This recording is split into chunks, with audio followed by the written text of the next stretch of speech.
بسم اللہ الرحمن الرحیم۔ شروع کرتی ہوں اللہ کے نام سے جو نہایت رحم کرنے والا ہے۔ حضور پاک صلی اللہ علیہ وآلہ وسلم کی حوروں سے ملاقات اور گفتگو۔ رسول اللہ صلی اللہ علیہ وآلہ وسلم نے حضرت جبرائیل علیہ السلام سے فرمایا، اے جبرائیل، مجھے حور عینہ کے پاس لے چلو۔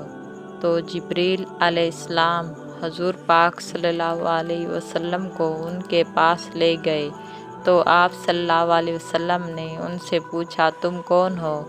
انہوں نے عرض کیا، ہم بڑی شان والیاں حضرت کی گھر والیاں ہیں جو جنت میں داخل ہوں گے اور نہ نکالے نہیں جائیں گے، جوان رہیں گے، کبھی بوڑھے نہ ہوں گے، صاف ستھرے رہیں گے، کبھی میلے کچیلے نہ ہوں گے۔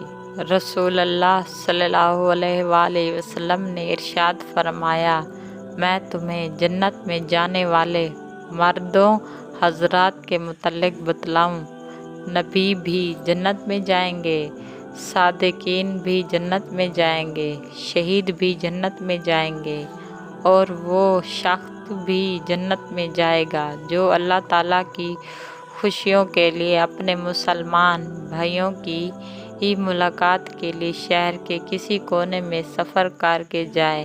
اور جنت میں جانے والے عورتیں یہ ہیں جو خاوند سے خوب محبت کرنے والیاں ہوں، بچے زیادہ جننے والیاں ہوں۔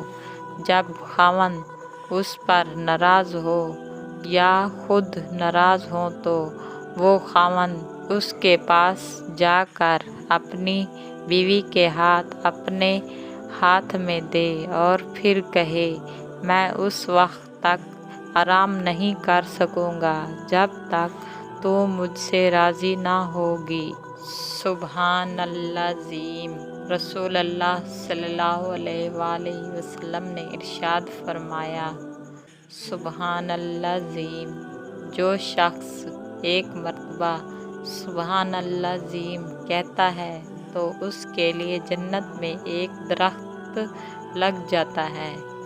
سبحان اللہ و بحمدہ۔ رسول اللہ صلی اللہ علیہ وآلہ وسلم نے ارشاد فرمایا، جو شخص ایک مرتبہ سبحان اللہ و بحمدہ کہتا ہے تو اس کے لیے جنت میں ایک درخت لگ جاتا ہے۔ رسول اللہ صلی اللہ علیہ وآلہ وسلم نے ایک مرتبہ ان کے پاس سے گزرے جب یہ درخت لگا رہے تھے فرشتے، تو آپ صلی اللہ علیہ وسلم نے ارشاد فرمایا، اب میں تمہیں اس سے بہتر خوشخبری کا نہ بتلاؤں؟ میں نے عرض کیا، وہ کیا ہے؟ آپ صلی اللہ علیہ وآلہ وسلم نے فرمایا، سبحان اللہ و بحمدہ، لا الہ الا اللہ واللہ اکبر میں سے ہر ایک کلمے کے بدلے میں تیرے لیے ایک درخت لگایا جائے گا۔ رسول اللہ صلی اللہ علیہ وآلہ وسلم نے ارشاد فرمایا، جس رات مجھے معراج کی رات گرائی گئی، میں نے حضرت ابراہیم علیہ السلام کی زیارت کی۔ آپ نے فرمایا، اے محمد، آپ میری طرف سے اپنی امت کو سلام کہنا اور ان کو اطلاع فرمانا کہ جنت کی زمین بہت پاکیزہ ہے، آمدہ پانی والی ہے اور میدان ہے، اور اس کے لیے شجرگاری سبحان اللہ اور الحمدللہ اور لا الہ الا اللہ اللہ اکبر کہنا ہے۔ لا حول ولا قوۃ الا باللہ کا ذکر بھی کیا گیا ہے۔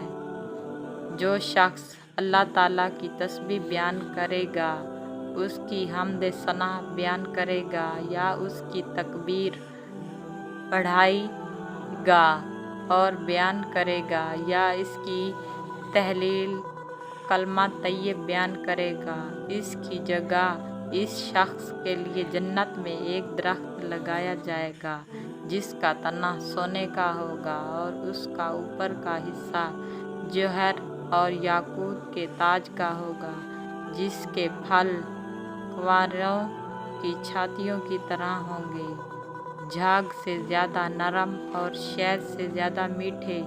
جب بھی اس سے کوئی پھل توڑا جائے گا، دوسرا لگ جائے گا۔